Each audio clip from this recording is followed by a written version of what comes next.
เอาบัดนี้สิมาเอาบวชธรรมะอันหนึ่งมาเทศสู่ฟังบทอวิชชาสูตรเนาะอวิชชาเนี่ยแปลว่าความบ่ฮู้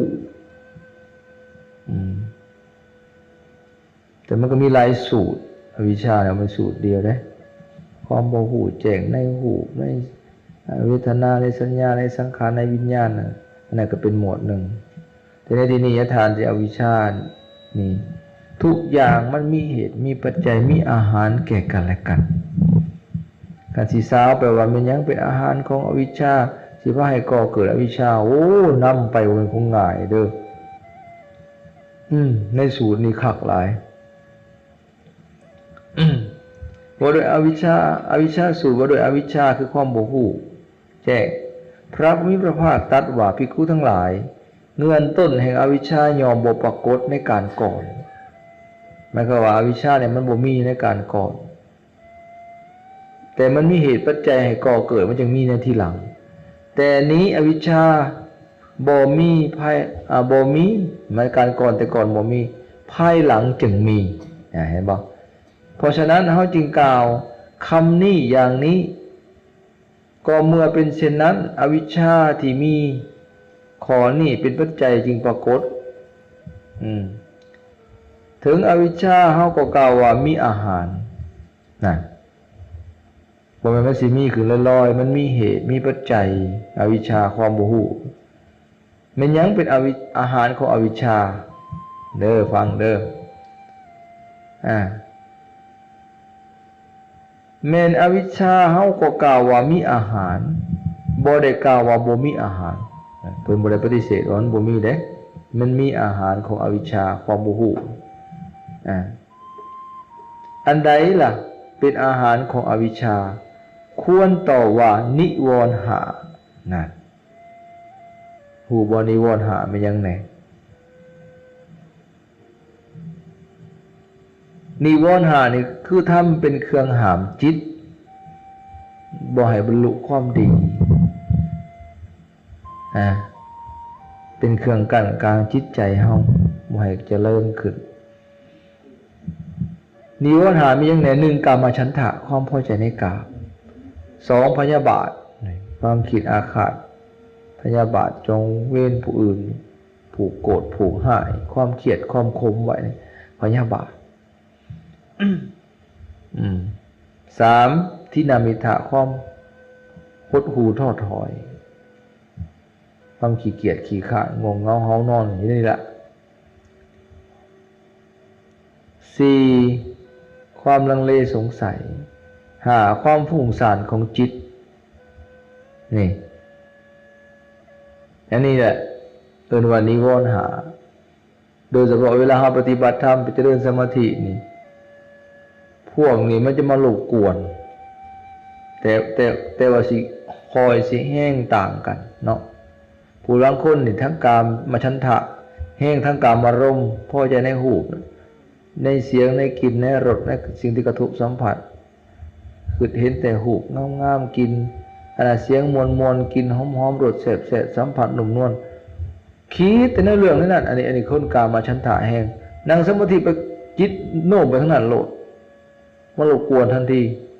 ขันผู้มีความโทสะเป็นมูลผู้มักโกรธมักหายก็คิดแต่เรื่องขุ่นเคืองคิดสั่งผู้นั้นคิดเห็นผู้นั้นว่าให้ตัวเองเครียดงุดหงิดรำคาญคิดแต่เรื่อง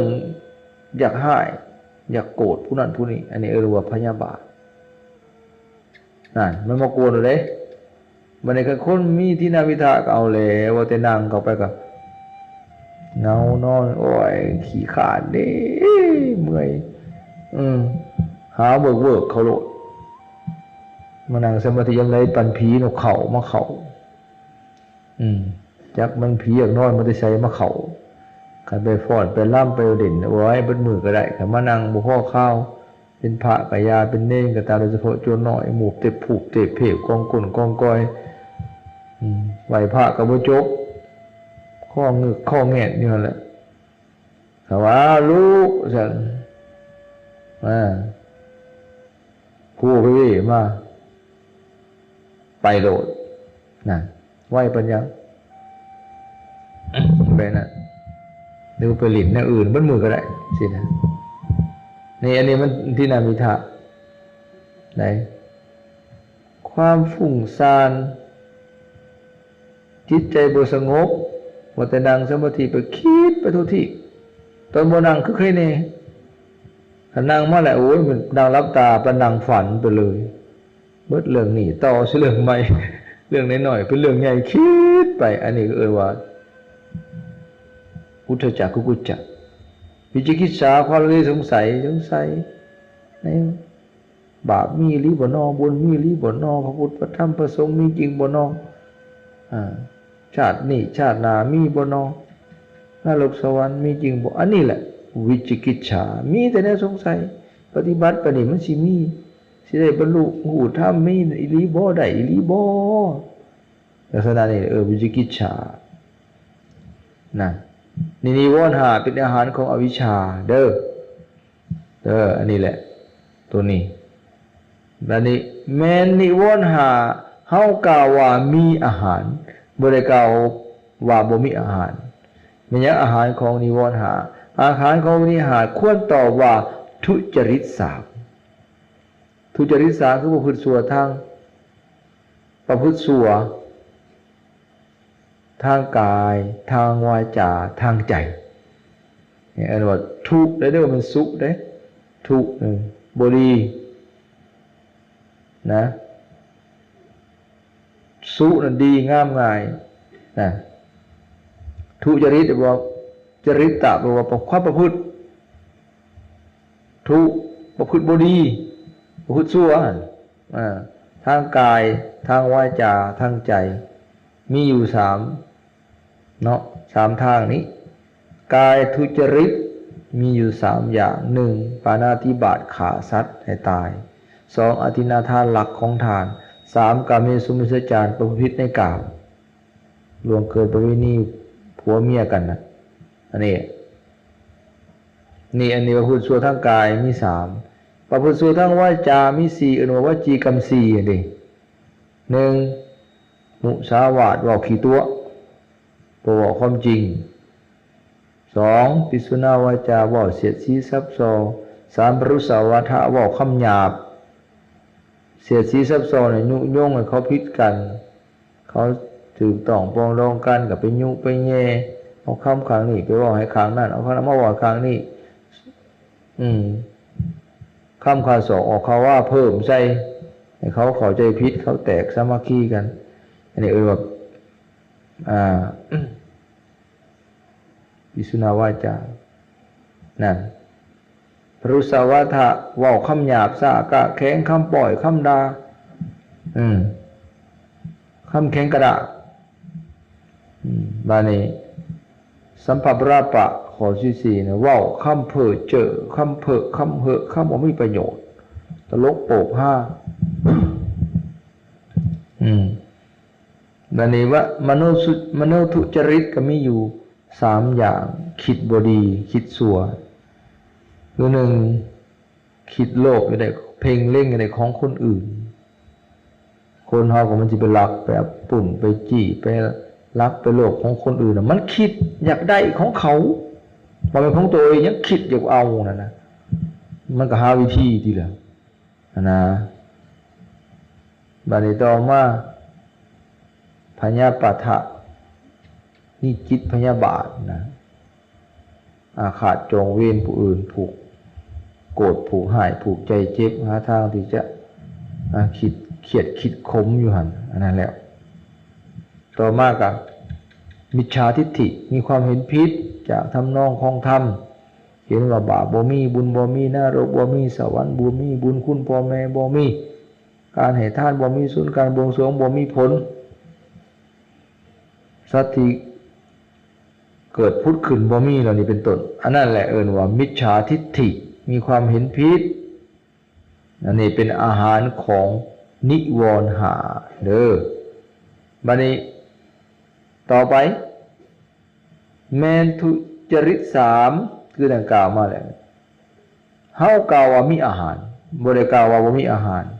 อันใดเป็นอาหารของทุจริตสาม ควรตอบว่าความบ่สำรวมอินทรีย์นี่มันได้บาทนี่ก็สิพายเกิดทุจริต3อย่างประพฤติชั่วทางกายทางวาจาทางใจดังที่กล่าวมานะเพราะความบ่สำรวมระวังอินทรีย์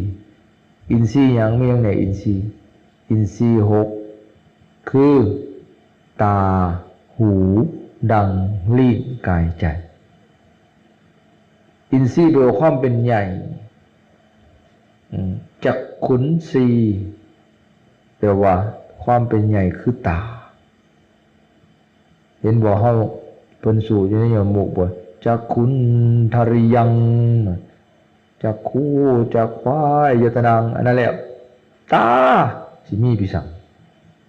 ความเป็นใหญ่คือตาเป็นใหญ่ในการหยังเอาหน้าที่คือตาไม่เฮ็ดหยังพวกนี้ตาเอาไว้เฮ็ดหยังไม่ออกเป็นใหญ่ในการเบิ่งหูเป็นใหญ่ในการฟังดังเป็นใหญ่ในการดมกลิ่นเห็นบ่ลิ้นเป็นใหญ่ในการชิมรสอาหารสมหวานมันเค็มกายเป็นใหญ่ในการสัมผัสสูนต่องเย็นห้อนอ่อนแข็งใจเป็นใหญ่ในการคิดนึกคิดอันนั้นแหละเพื่อให้สำรวมคันบ่สำรวมมันเห็นมันอยากได้ยินมันก็อยากได้คันเห็นแล้วบ่พอใจมันก็อยากหายเครียดสั่งหั่นดิระวังให้ตาหูดังลิ้นนี่นรกอยู่ในนี่สวรรค์อยู่ในนี่เด้ออยู่ในตาหูดังลิ้นกายใจอันนี้นั่นตกเป็นท่าของมันเนี่ยก็เสร็จคือกันมันเห็นอย่างตาเห็นนั่นแนวงามๆแนวคักๆมันก็อยากได้อยากในทางดีก็ดีไปมันในทางชั่วแน่มันก็เป็นทุจริตที่บัดนี้นะอันนี้เลยแปลว่าแม้นความบ่สำรวมอินทรีย์เนี่ยเป็นอาหารของทุจริต3เด้อเพราะฉะนั้นเฮาสำรวมเรามาระวังบ่ให้มันดีในหายในเวลาตาเห็นหูฟังเสียงดังดมกลิ่นคันเฮาบ่ยินดียินหายมันก็บ่เกิดนี่อนาทุจริต3เห็นบ่เฮาสำรวมระวังนะตาหูดังลิ้นกายใจแม้นความบ่สำรวมอินทรีย์บัดนี้เฮาก็กล่าวว่ามีอาหารบ่ได้กล่าวว่าบ่มีอาหารอันใดเป็นอาหารของความบ่สำรวมอินทรีย์ตอบว่าควรตอบว่าความบ่มีสติสัมปชัญญะนี่มานี่ได้บาดนี่ก็มันบ่มีสติแล้วมันเผลอมันจังบ่ควบคุมตาหูดังลิ้นนั่นน่ะอยากเบิ่งก็เลี้ยวเบิ่งโลดอย่างยินก็ฟังหรือบอกก็หาเนี่ยมาฟังนะแนวมวลแนวบ่มวลนั่นแหละมันบ่สำรวมก็เพราะมันบ่มีสติมันเผลอแล้วขาดสติแล้วขาดความระลึกได้ขาดความรู้ตัวสัมปชัญญะในตอนนั้นระลึกได้ก่อนสติระลึกในปัจจุบันขณะที่กำลังเคลื่อนไหวเว้าจานึกคิดว่าสัมปชัญญะฮู้เท่าทันมันจะสำรวมคันบ่ฮู้ทันเผลอมันก็บ่เหลือคือจะเลี้ยวก็เลี้ยวไปโลดมันบ่ได้ห้ามจังดีอย่างนี้หูก็ได้ยินก็ตามไปโลดหรือนั่นเฮียงหูหาผลเรื่องเถื่อเลยอยากยินอยากได้ฟังอยากหูอยากนั่นมันบ่สำรวมมันเพ้อแล้วนั่นดังในลมกินให้ที่สิหูเท่าท่านว่ากินผัดโอ้หอมโอ้เป็นแต่แสบแท้โอ้คิ้วเบื่อช่างดิน่ะโกรธหายขึ้นมามันขาดสติแล้วจนถึงขนาดว่ารำคาญมักพอใจอยากได้มันขาดสติมันก็คิดปรุงแต่งไปเป็นบอกอันนั้นอะไรไปว่าความบ่สำรวมอินทรีย์เนี่ยเกิดเพราะขาดสติสัมปชัญญะแม้นความบ่มีสติสัมปชัญญะเฮาก็กล่าวว่ามีอาหารบ่ได้กล่าวว่าบ่มีอาหารอันใดเป็นอาหารของความบ่มีสติสัมปชัญญะควรตอบว่าการ มนสิการโดยบ่ละเอียดหมายความว่าขั้นเรือหนึ่งว่าบ่มีโยนิโสมนสิการะบ่พิจารณาโดยละเอียดนะมันจังพังเผลอคือเห็นอย่างก็เห็นไป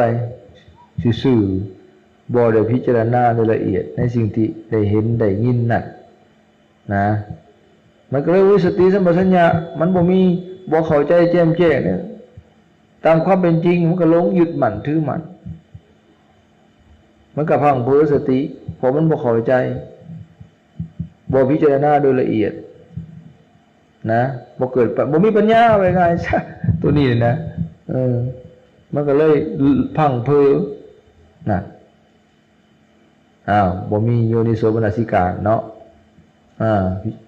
บัดนี้แม้นความบ่พิจารณาโดยละเอียดเฮาก็กล่าวว่ามีอาหารบ่ได้กล่าวว่าบ่มีอาหารอันใดเป็นอาหารของอโยนิโสมนสิการเนี่ยการบ่พิจารณาโดยละเอียดเนี่ยควรตอบว่าความบ่มีศรัทธามันบ่มีศรัทธาแล้วมันสิเอาหยังมาพิจารณาสิเอาหยังมามาค้นคิดมันบ่มีความเลื่อมใสในพระพุทธพระธรรมพระสงฆ์เหตุใดมันสิไปเอามาพิจารณามาให้ความสำคัญแหละเนาะของมันมีศรัทธาเห็นไหมมันสิไปสนใจอย่างคนมีศรัทธาเนาะมีความเสื่อความหลงใสส่วนไปส่วนอื่นไปบอกไปมันก็บอกไปดีไปได้มันก็บ่สนเนี่ยมันสิอันยังพิจารณาแหละมันบ่สนใจเขาได้มันบ่เกิดศรัทธาความหลงใสเนาะต่อไปแม้นความบ่มีศรัทธาเฮาก็กล่าวว่ามีอาหารบ่ได้กล่าวว่าบ่มีอาหารอันใดล่ะเป็นอาหารของความบ่มีศรัทธาแม่นยังเป็นอาหารของความบ่มีศรัทธาบ่มีความเสื่อความเลื่อมใสควรตอบว่าการบ่ได้ฟังสัทธรรมมานี่ได้บัดนี้พอออกไม่ออกบ่ได้ฟังเทศแม่นบ่พ่อย่านี่มีแต่เจ้า2-3คนในทางหน้านี่อันพวกบ่ฟังนั่นสิเว้าขี้โม้บ่ได้ก็จ้างก็บ่เข้าใจสิเป็นคนธรรมดาสามัญหรือเป็นผู้หังผู้มีหรือเป็นเจ้าเป็นนายก็อย่าคันบ่ฟังธรรมบ่ศึกษาพระธรรมบ่มีทางสิเข้าใจขนาดครูบาอาจารย์บวชเรียนเขียนอ่านค้นคว้าศึกษาพระธรรมวินัยพระไตรปิฎกอ่านตำรับตำราแท้ๆท่องจำติดซบติดปากมันยังบ่เข้าใจซ้ำหรือเข้าใจก็บ่ลึกซึ้งพอบ่เคยได้ฟังซ้ำขนาดฟังยังขี้คร้านแล้วจ้าเดี๋ยวนี้แห้งเต็กนี่แหละมันความเสื่อมของบ่ว่าพระว่าโยมพุทธบริษัทนี่คือบ่เคารพในการฟังธรรมข้อหนึ่งเอาเด้พระเจ้าตรัสไว้บ่เคารพในการจดศึกษาพระธรรมบ่เคารพในการจื่อจำธรรมบ่เคารพในการพิจารณาธรรมบ่เคารพในการปฏิบัติตามธรรมที่พิจารณาเห็นแล้วขึ้นข้อหนึ่งโลดเหตุในพระธรรมเสื่อมคือความบ่เคารพในการฟังธรรมเห็นบ่บ่สนใจบ่วนบ่วายถืออยู่คอยเป็นเศร้าพูดอยู่ในสมโนซ้ำสิส่วนไปฟังเทศปานดึงขาเต่าปานแกมาลงน้ำแก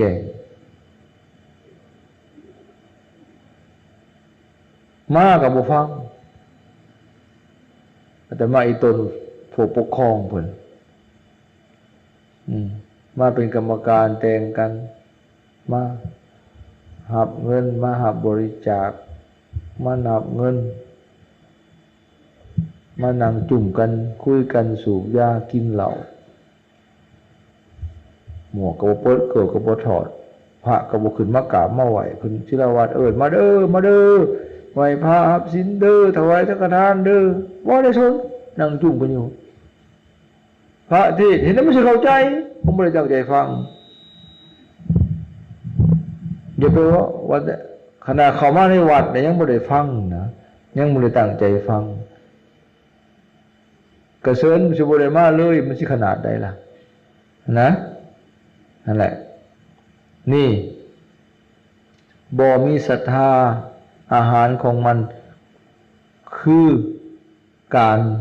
บ่ได้ฟังธรรมหรือว่าฟังสัตธรรมยิ่งทำสอนพระพุทธเจ้ายิ่งเลือกซึ่งท่านเจ้าบ่ศึกษาค้นคว้าบ่สนใจใฝ่ฟังแห้งแล้วเกิดสั้นการศึกษาธรรมะที่ง่ายโดยบ่ต้องมี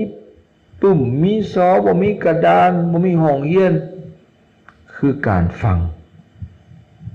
แต่ต้องฟังบ่แม่นสิไปฟังบาดเดียวเลยจือโลดมันอัจฉริยะหายากคนแบบนั้น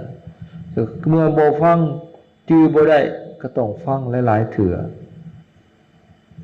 หรือคู่มือนี่มีปุ่มมีปากกามีบิ๊กมีซอจดเอามันมีคำสุภาษิตหนึ่งข้าพเจ้าแต่งไว้จือดีกว่าจดจือบ่หมด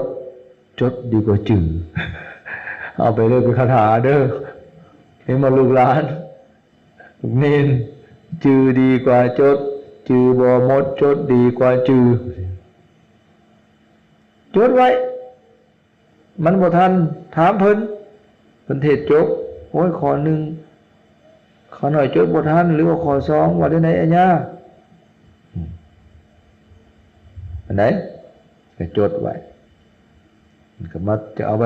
เฮาจะสิได้ขอธรรมมาพิจารณามากวดสอบตัวเองว่าเฮาเฮ็ดได้ข้อใดเฮาเฮ็ดผิดข้อใดยังบ่ได้ข้อใดหรือได้ข้อใดแล้วอันนี้เฮาบ่มีตัววัดเขาบ่ได้จื้อจักข้อสิเอามาพิสูจน์ตัวเองมากวดตัวเองได้ว่าเฮาเฮ็ดได้ข้อใดธรรมะพระพุทธเจ้ามันเป็นอริยสัจธรรมได้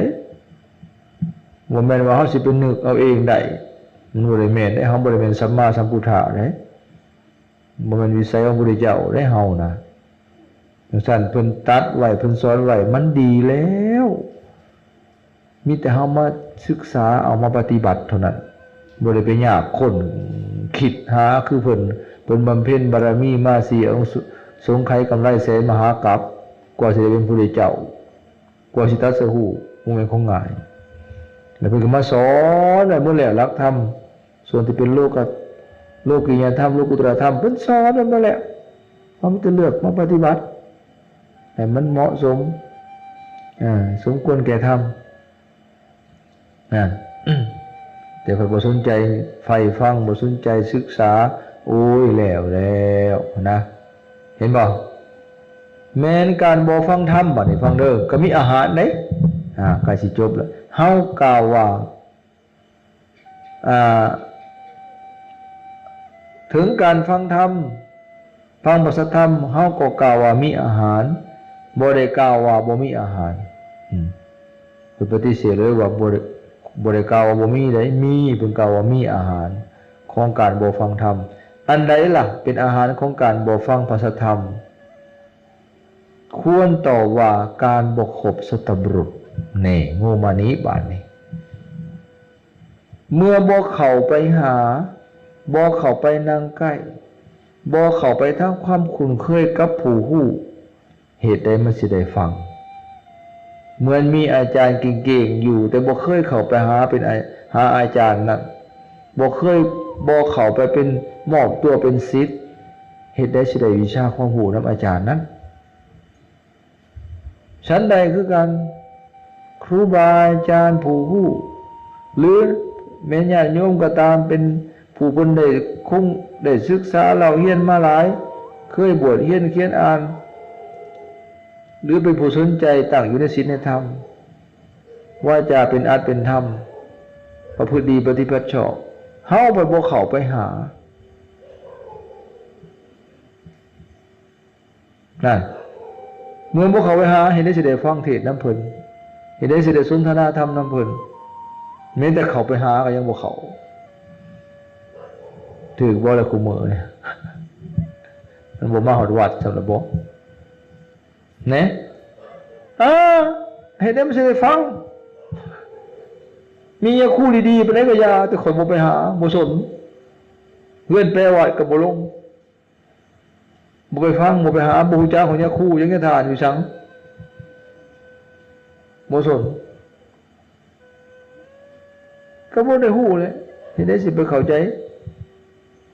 เฮ็ดได้สิได้ยินได้ฟังตัวเองบ่เข้าไปหาบ่ทำความคุ้นเคยบ่ไปขอฟังน้ำเพิ่นบ่เคยไปฟังเทศน์ฟังธรรมสนทนาธรรมน้ำเพิ่นบ่มีทางเลยสิได้นะถึงเดินสวนทางกันอยู่ก็บ่ได้สนใจก็บ่ได้ฟังนั่นการบ่คบสัตบุรุษผู้คนดีน่ะผู้มีความรู้มีศีลมีธรรมหรือบรรลุธรรมน่ะบ่คบหาคนเหล่านั้นตัวเองก็บ่มีโอกาสสิได้ฟังธรรมเด้การบ่คบสัตบุรุษที่บริบูรณ์เพิ่นว่าเพิ่นตีกลับได้บัดนี้ยอมทำให้การบ่ฟังพระสัทธรรมบริบูรณ์น่ะคันเฮาบ่คบผู้ฮู้โดยบริบูรณ์ก็เฮ็ดให้การได้บ่ได้ฟังธรรมนั้นบริบูรณ์การบ่ฟังพระสัทธรรมที่บริบูรณ์ยอมทำให้ความบ่มีศรัทธาบริบูรณ์ความบ่มีศรัทธาที่บริบูรณ์ยอมทำให้การมนสิการโดยละเอียดบริบูรณ์โดยละเอียดนะบริบูรณ์การมนสิการโดยละเอียดที่บริบูรณ์ยอมทำให้ความบ่มีสติสัมปชัญญะบริบูรณ์การบ่มีสติสัมปชัญญะที่บริบูรณ์ยอมทำให้ความบ่สำรวมอินทรีย์บริบูรณ์เพิ่นบอกกลับคืนบัดนี้การบ่สำรวมอินทรีย์ที่บริบูรณ์ยอมทำให้ทุจริต3บริบูรณ์ทุจริต3ที่บริบูรณ์ยอมทำให้นิวรณ์5บริบูรณ์หมายความว่าทำให้สิ่งเหล่านี้มันสมบูรณ์แบบขึ้นนะกิเลสมันถ้ามันเริ่มมาจากการบ่คบสัตบุรุษผู้ใดบ่คบผู้ทั้งหลายนะมันเฮ็ดให้สิ่งเหล่านี้เจริญขึ้นในสิ่งที่บ่ดีดังที่กล่าวมาลำดับนิวรณ์5ที่บริบูรณ์ยอมทำให้อวิชชาบริบูรณ์อันนี้เพิ่นปีนกลับมาบัดนี้อวิชชานี้มีอาหารอย่างนี้และบริบูรณ์อย่างนี้แลภิกขุทั้งหลายการบ่คบสัตบุรุษที่บริบูรณ์ยอมทำให้การบ่ฟังสัทธรรมบริบูรณ์ก็ไล่ย้อนขึ้นอีกพระพุทธเจ้าอุ้ยจังแม่นเพิ่นมันเทศจังว่าก็เก่ากลับไปกลับมายังไงเป็นนัยสัตว์เข้าใจจริงจังว่าเป็นตาอัศจรรย์พระพุทธเจ้านะเทศเว้าไปว่าก็ไปกลับมาเว้าย้อนไปแล้วย้อนกลับขึ้นมาหาเหตุแต่สาวแต่เหตุไปหาผลสาวแต่ผลไปหาเหตุบางทีมันเป็นปัจจัยกันอะไรกันอย่างว่าอวิชชานี้มีอาหารอย่างนี้แลและบริบูรณ์อย่างนี้เปรียบเหมือนฝนเม็ดใหญ่ตกลงจากยอดภูนั่นอุปมาเหตุปัจจัยมันต่อเนื่องกันนะเมื่อฝนตกลงหนักน้ำนั่นไหลไปตามบนต่ำทำให้หอมผู้ลำธารและห้วยเต็มเปี่ยมเมื่อหอมผู้ลำธารหรือห้องและห้วยเต็มแล้วทำให้หนองเต็มเมื่อหนองเต็มแล้วทำให้บึงเต็มหรืออุปมาคักได้เมื่อบึงเต็มแล้วยอมทำให้แม่น้ำน้อยเต็มแม่น้ำน้อยเต็มแล้วยอมทำให้แม่น้ำใหญ่เต็มแม่น้ำใหญ่เต็มแล้วทำให้มหาสมุทรสาครเต็มมหาสมุทรสาครนี้มีอาหารอย่างนี้และเต็มเปี่ยมอย่างนี้เห็นบ่จบอวิชชาสูตรในหมวดนี้นะคืออวิชชามันก็มีอาหารมีปัจจัยก่อเกิดเริ่มจากนิวรณ์ตามมาจนฮอดการบ่ได้คบสัตบุรุษบ่ได้คบคนดีผู้มีศีลมีธรรมเห็นบอกตัวนี้คักหลายส่วนวิชาสูตรกระบวนขาก็ตัวนี้นะกระบวนขาก็อันนี้แต่ว่าอันนี้มันก็ทานออกมากกันยืดยาวแล้วยังฝากให้เฮาไปค้นคว้าอันนี้มีในพระไตรปิฎกฉบับมหาจุฬาเล่มที่25หน้าที่ 135ข้อที่61เนาะมีในมหาจุฬามหามกุฏมีวัดหน้าข้อกงกันอยู่แต่หน้าสิบ่กงกันแต่ผู้ใดมีอิติปิฎกะกดเข้าไปเบิ่งในการค้นหาแต่พี่มันถือเด้พี่บ่ถือบ่ออกนะมันสิศูนย์หน้าพระวินัยศูนย์หน้าพระสูตรศูนย์หน้าพระอภิธรรมศูนย์หน้ารู้สึกว่าแสดงว่าเฮาเขียนบ่ถูกแล้วก็คงจะสมควรแก่เวลาเนาะจึงขอยุติเพียงเท่านี้จะใส่ก็ขอสื่อสมอนุโมทนาเด้อนำครูบาอาจารย์เฮาทั้งคณะอาจารย์กรรมก็ดีทั้งปริวาสิกะพระลูกกรรมที่พระปริวาภูเขาปริวาสก็ดีถือว่าเฮามาปฏิบัติตามพระวินัยที่พระเจ้าทรงบัญญัติเป็นการสืบสานพระวินัยให้ดำรงคงอยู่สืบไปในการอนุโมทนานำคณะอภสรนครไกสอนและก็ต้องตนญาติโยมผู้ให้ความอุปถัมภ์ประทานในงานครั้งนี้เพื่อความบริสุทธิ์แห่งพระสงฆ์เฮามาสุขอยู่มาส่งเสริมมาเป็นกำลังเพื่อ